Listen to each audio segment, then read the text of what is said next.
Hello, everyone, and welcome to Hanging Out with Howie tonight. I have my two illustrious guests and good friends with me this evening. First of all, Mr. Jay Brandon from Temecula, California, cohort in crime and all sorts of things, and my road dog, John Carley from Boston, Massachusetts. Hey, Howie. How you guys? Good. How are you? All right. So we really don't have a topic tonight. We did, but had some internet problems with the guests, and so now it's up to us to come up with something. So the topic is: if you're really a professional DJ, your internet works. If your internet doesn't work, you're probably unprofessional. You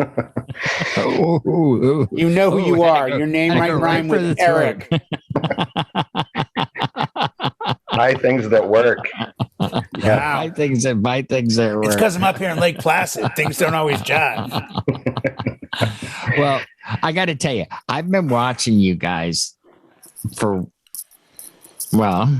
almost 2 years now, and lately, Jay, you've been on quite a bit lately on Twitch. John, you're faithful Thursday, Friday, Saturday. Yes, sir. How is that serving you? Is it more keeping your skills sharp, or do you think it's actually helping you raise your profile? For me personally, I'm just getting on it more because I want to DJ. I want to play, and I think I watch a lot more Twitch now. You know, I try to catch all of John's streams. John's streams are flawless, just amazing, his sets. And I'm friends with some other DJs that are on quite a lot. And it's, you know, they've got a lot going on with graphics. They've got a lot going on in their studio with green screen, with this, with that. And I really don't. And it's, you know, part of me is, I'm not doing it for the business aspect because I drink. And I wouldn't drink at a gig.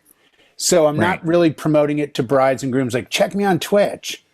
Right. And I know some DJs who are, but that's not what it's there for. It's really more for me to go down musical roads and feel comfortable with it and just to have fun. I mean, I enjoy the mechanics of DJing.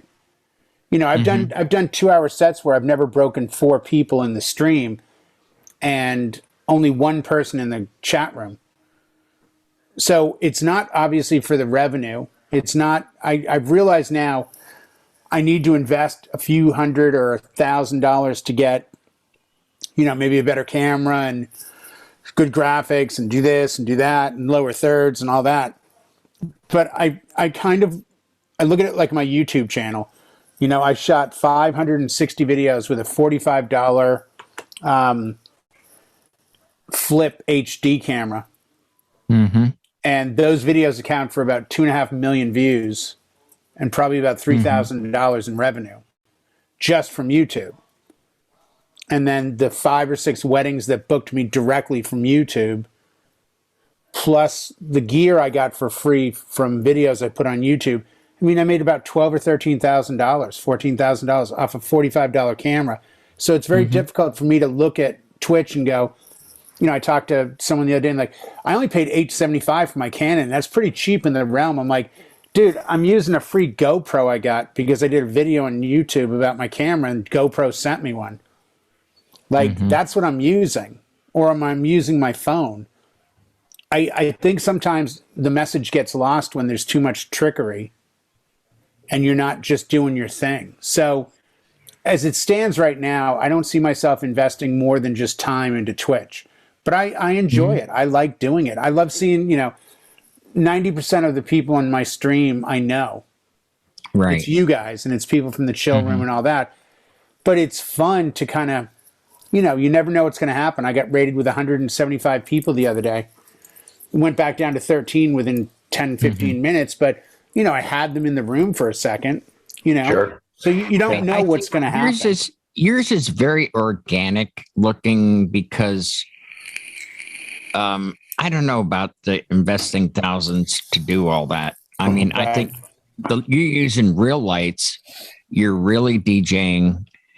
And in my opinion, the sets that I've seen you do, which were many in the past few weeks, the lighting fits the mood of the music. So you've been actively, so you may not be aware of it, but you know, this is going to benefit you down the line because you're able to mix and you're doing lighting at the same time on the iPad. And I noticed and I can see you do it. And it's like, I see what he's doing here. And it's like, this is really going to help out when wedding season comes back around again. You can still maintain eye contact and with the crowd and mix and then just reach over, almost like people that play piano without even looking at the keys type of thing, you know? Yeah. And so I really enjoyed that. I think there's a fine line between, and I've always said there's a certain amount of people in the bar, the club, where I think you need to invest in an LD, a lighting designer or a lighting person, because they can do so much more than you can trying to maintain both elements. But, you know, I was very fortunate. I learned how to DJ in a nightclub where we had a lighting board in front of us. It was a data flash board, and you would touch a button and the light would go on and off. And if you touched it for 2 seconds, it would stay on. And then you touched it again for 2 seconds, it would shut off. So I had to learn how to be creative with 4 power cans and angle 2 of them in red out, or angle 2 white out and 2 red down. And I took that from like old Motorhead videos where they would run par 64s up under the stage and then down over the drummer. So, it's funny. I thought of it the other day. It hasn't changed, and we're here. That was 1996. So here we are almost 30 years later, and I'm still kind of trying to do the same thing because I enjoy it. I think the lights are part of the music story. Like I said to you before we came on air, if you've never seen Pink Floyd, either Echoes or David Gilmour, the On an Island, I mean, I learned more about lighting watching that hour video or 2-hour video than I've probably learned anywhere else. And that's what got me into this was when, as a kid, I saw my first Pink Floyd concert and I said, oh, that's what I want to do for the rest of my life. So, John, it's very attractive. Your Twitch channel, like you've got all the whiz bang, you've got multiple graphics overlaid here, there. It's like, it's quite a production. And you're able to do that, play music, and interact with your chat at the same time. I'm like, is this guy an air traffic controller too? You kind of feel that way. You do. It keeps all the parts of your brain busy. Playing the music is what we always do. And if you were controlling lights, for example, in the middle of the song, you have to, you know, for Twitch, for example, you have to change a scene or switch a camera or change a background while you keep the train heading down the tracks. It's, you know, I look at it as more artistic. It's great for practice. The viewers are great. You know, I'm in with a good bunch of people that run raid trains. You know, I'm getting seen in Montreal and Quebec and all over the world. But it's, you know, it's a selfish gift that, you know, I want to be able to play music. I don't necessarily need to be seen. I'm doing it for me to keep my brain sharp. Because some days we'll do 70s, another day we'll dedicate to disco, we'll do an 80s block, and then we even have rock and roll nights. And then you have all these stacks of cards, and then when you go out to do a performance, you shuffle them together. It's like, what was the best of my disco? Yeah. What was the best of my 80s? And you make a fresh crate, because you don't want to keep going out playing the same show. You want to remember different music. And I think Jay can attest as well. When we're not playing on Twitch, we're watching Twitch.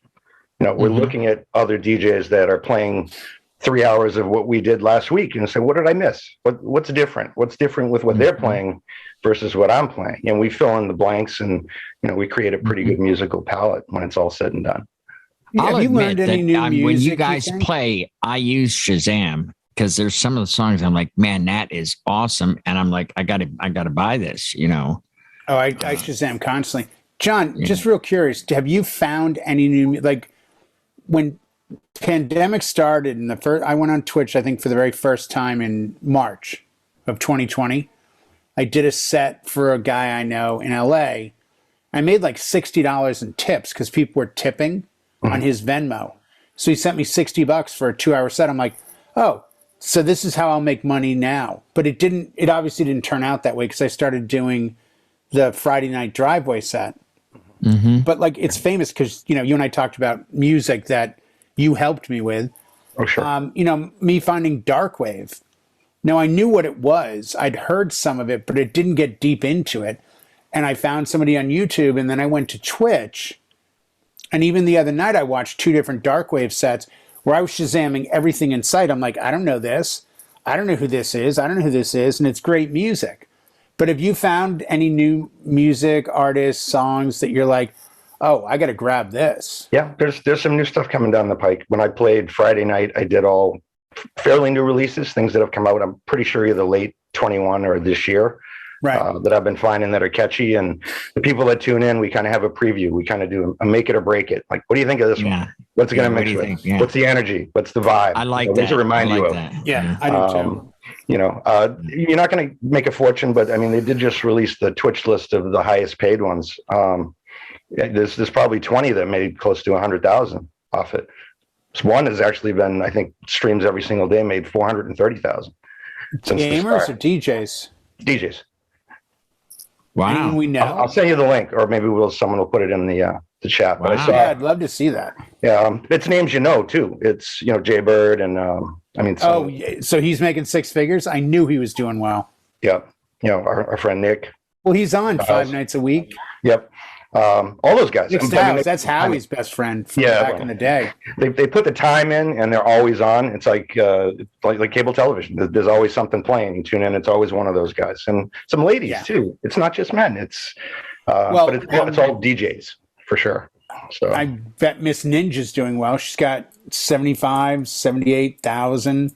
I don't know if she had 28,000 followers. Why do I think she had 78,000? Well, when we started playing, it was ourselves and 1 or 2 friends. And now when we play, you pick up 15 or 20 and you look at your followers list, all of a sudden you get 300 people. You're like, wow, this just came out of nowhere. So it's just going to continue to snowball and grow. And I'm using this as the downtime. It's cold out here in Boston, and there really isn't much happening for outdoor gigs, and the wedding season's still, 2 or 3 months away. So I don't think it's going away. And it's cleaning up the crates and putting stuff in order, and checking versions. Oh, this said it was clean. It's not. Better I find out now than making an embarrassment at the show.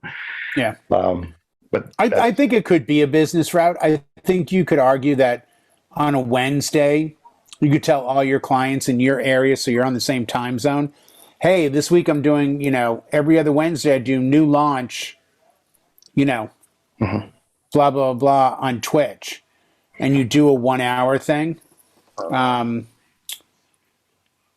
I just shot it really fast, and what came up on Disc Jockey News was the Nick Spinelli video. He did cover it in a topic, but it's elsewhere too. And you might be able to see. Yeah. So without naming names, but if anyone is watching Twitch on the regular and you see the recommended channels that have 800-900 people watching, it's those guys. It's the ones that have actively at it. And the Twitch to track the earnings, the money's coming through bits and cheers. Not to say what these guys are making from their Venmos and PayPals on the other side of it either. So, well, I mean, I won't name a name, but we know him. Our buddy did a 12-hour set a while back, and I think he said he made about 10. Yeah. In Venmo, PayPal tips. Mm-hmm. But the argument from his fans were, 2 years ago, I had to pay $1,000 for a round-trip ticket, $500 for a hotel room, $200 to get into the club, and stand on the dance floor and wave. Now I can tip you $500. I can get drunk in my office, walk to my bed, and you and I are on a first name basis. Yep. So I'm ahead of the curve, but I'm like paying 1/4 of what I used to spend. Right. And to them, it's worth. I mean, it is. It's genuinely worth it to drop. And it's real world, for me, it's interaction. $5-10 here and like there. you said, it's real time. It's not like I'm watching him on a pre-recorded thing. He's there. I'm talking to him. It's a real experience, and and we're having that back and forth. I mean, these are super fans we're talking about that that go see this guy. I mean, you're right. Oh yeah. They but imagine regular, if they would take that flight. The flight is cheap from the East Coast to. It really is a round trip. It is less than $400. I think especially during more pandemic, and I know we're still sort of in it, but I mean, when we were really on lockdown, and people were like, I got nowhere to go and nothing to do, and I'm just drinking the scotch. What do I do? And this got introduced. And I think the ones that are, when I find that list, I'm sure the names will be people that didn't just show up to the game. They're the ones that's, their channel started March 2020, April 2020, and they just started pounding it out. Because the one thing I will say about Twitch, good luck finding the top 10 best known DJs in the world. They're not on Twitch. No. You're not going to find Tiesto and Calvin Harris and Steve Aoki. Right. No. But you'll find Scratch Bastard, and you'll find some others. Yeah, you'll find Scratch Bastard. You find Shortcut. He puts on a great.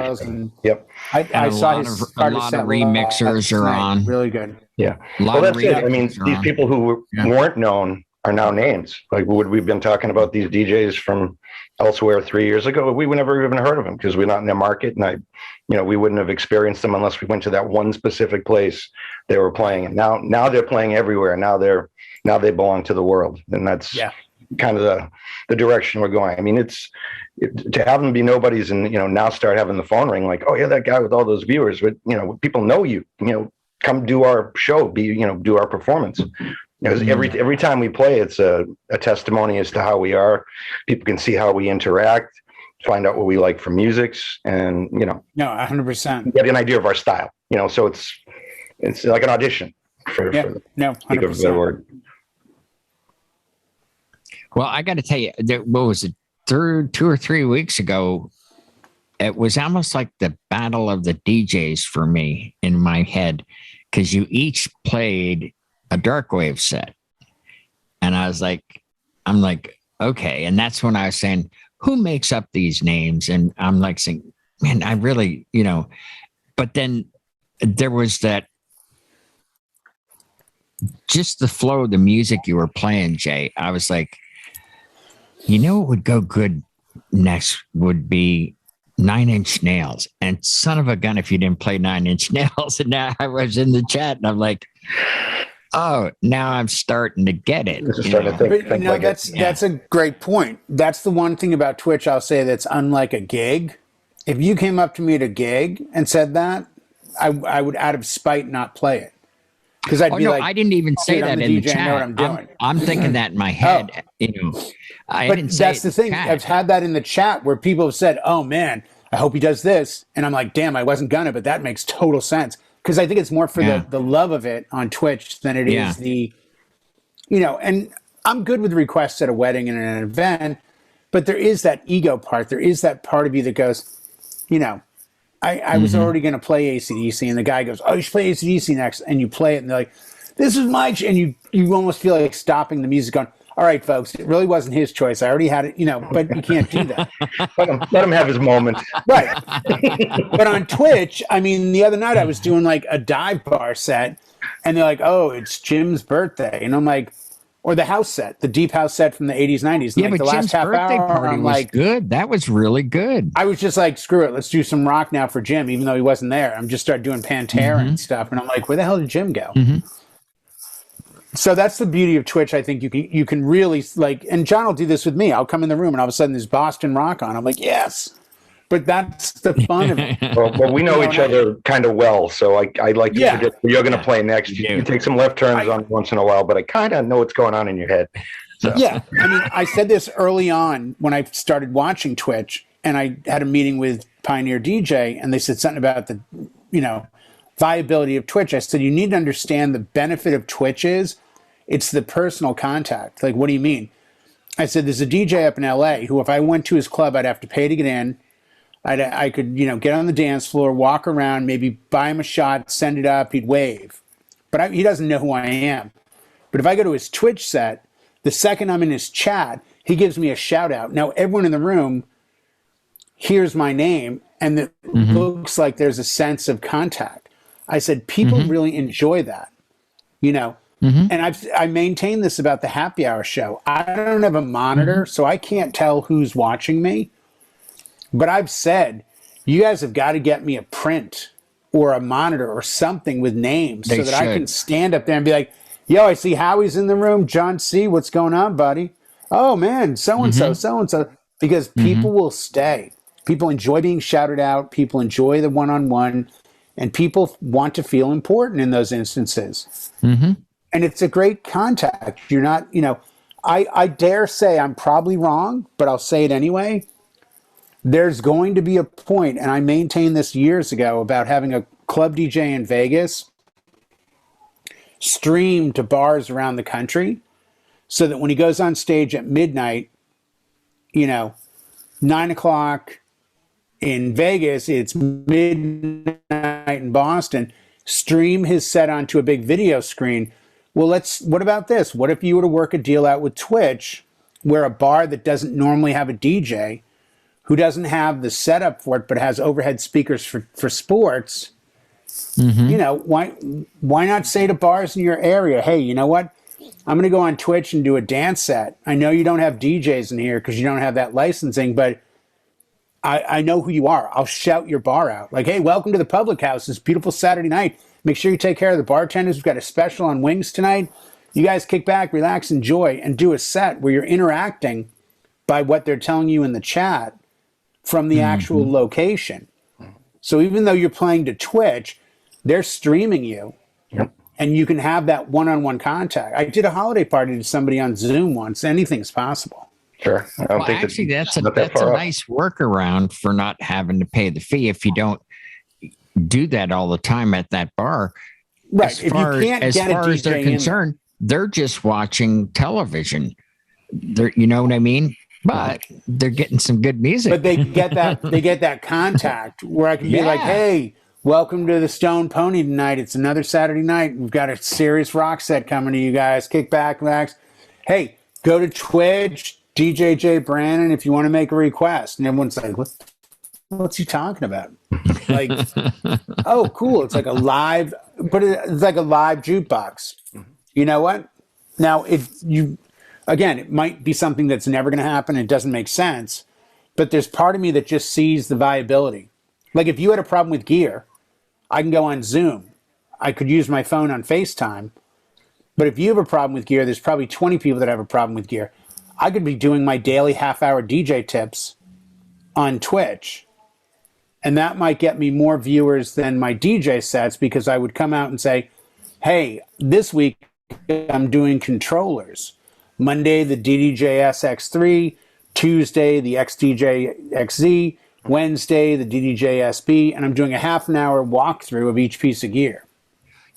That's an interesting point you make, Jay, because back in March or April, two years back now, when you were doing the driveway sets and you had that overhead camera, that was my favorite part because I was watching your technique and I was watching your prepared list because I know you use Serato, and I'm looking and I can remember Lori, I think, was watching with me at the time. And I said, I look at the prepare list and I said, I bet he's going to play this next. And then we would laugh because you would. And we felt it was like for us almost interactive and educational at the same time. Although there were other people that are like, take the camera off the controller, but for me personally, I could see value in that.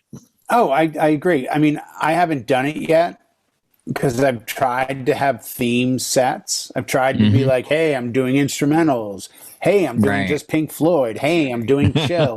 For a while, we're definitely in the well, yeah. Well, and I'm coming up on that point of, what I don't want to do the same rehashing. I mean, I've got a 12, 13 gigs of Darkwave. I've got more than enough of that to do every week. So either I make it a weekly, or the next idea is, especially in my chat, because it's all DJs. Hey, come in tonight on Twitch, pick the next song and do it as a set. Meaning I'll hit play on song 1 and in the chat, let's collectively say, you should play this next. Okay, let me see if that mix is good. Wow, that makes perfect. Now what? And then again, a little vote in the chat room. No. Do that this sounds song pretty next. interesting. Now do that and I start also, and like make a set where we're all collectively doing it together. I like that idea. But you know what I also like though was about a month ago you were like, you know what? I feel like doing this and it's my birthday and I'm playing all Aerosmith because it's my birthday. And you did. And that was like, I'm thinking, how's he going to pull off a couple of hours of this? And it was like, I'm like, man, you really knocked it out of the park. I enjoyed that. Thank you. I really, I love doing that. did. Helps to have with a 50-year career too. Yeah. Lots to choose from. Well, I mean, I remember the night I was watching something on TV and there was a commercial and they had some sort of Dark Side of the Moon thing. And I looked over at Michelle. I'm like, I think I'm going to go on Twitch at 9 and just do like an hour or two of Pink Floyd. I mean, I've done Billy Joel, Pink Floyd, Aerosmith. You know, I was going to do Led Zeppelin, and I'm like, I'm on the fence. Yeah, song blocks do appeal to a pretty wide audience. People will stay for the whole show. But and what's funny is one of the biggest sets I ever had was the Pink Floyd set. I think I averaged like 20 viewers the whole set. I'm like, wow, is Sunday night just a good night to go on, or do people just really want to hear Pink Floyd? But I think you can, did they like just every want to time see I go Jay on and Brannon? see 80s, well, that too. But every time I go on and have somebody's doing an 80s set, I'm like, I want to hear like a specific 80s. Like I am DJ Task. He does great sets. And he'll do like, I went in one night and made a request. And he's like, I'm only doing movie music from the 80s. And I'm like, oh, okay, in that case, Thompson Twins. If You Were Here. He's like, I don't know that song. And I'm like, okay, you went prematurely gray because you should know everything from 16 Candles. Like, I'm kind of confused. Like, how do you not know that song? Like, that was the theme. Right. But I think you invite people to be interactive when you are willing to allow them to have a voice. I think big DJs and big clubs play at the crowd, and small DJs in small bars and clubs play with the crowd, and that's how you build your following because they know who you are. And when you walk in and you see them in the corner, and they go, "Yo, what's up, John?" You're like, "Kathy, Jimmy, Fitzy, what's up?" And you go in the booth. There's a sense of anticipation where, dude, later on, what time? What time are we going to hear Dropkick? All right, I'm doing it exactly at 11 o'clock. So we're leaving at 10:30. Can't. Doing it at 11. All right, we're staying. And then get on the mic, like 5:11. All right, Dropkick up next. Everyone needs a shot in their hands. Now the bar sells shots. 11 o'clock. I mean, if I was in Boston DJing, that would be one of my nightly things. Would be like at exactly at midnight. Yeah. My buddy Bill does at every wedding he does at 9 o'clock on a Saturday. No matter what he's playing, he breaks it with "It's 9 o'clock on a Saturday," and he goes right into Piano Man, and the crowds go crazy. I'm like, really? He goes, never fails. Sing along. They go nuts. I'm like, damn. Maybe. I mean, I think there's enough of what we know in this industry and enough of what we know about music to really cater it. And I think if you're a DJ, you want to give your knowledge. If you're not a DJ, you want to enjoy it and see people that are passionate. So that's why I just don't think Twitch is going away. I think it's here for quite a while. You guys have made so many friends, though. I don't see that going away because, I mean, there are some people that are gigging more and maybe not doing Twitch as much. But John, do you have any plans of stopping your Thursday, Friday, Saturday sets? Unless I have to go out in a real world setting and bring everything would be the only reation why I would not.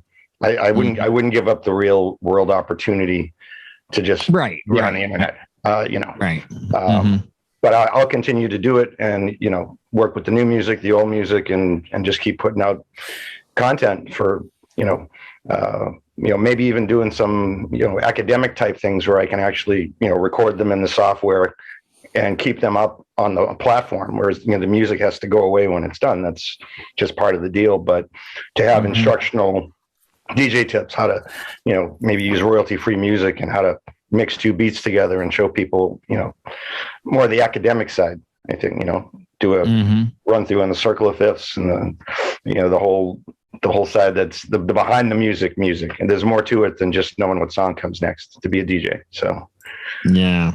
Hey, guys, thank you so much for doing this impromptu show. I really appreciate it. Thank you. You guys have been great friends over the years, and you too, Howie. Thanks for all your help. I hope that this continues for quite a while. So, good night, all. Thank you for tuning in.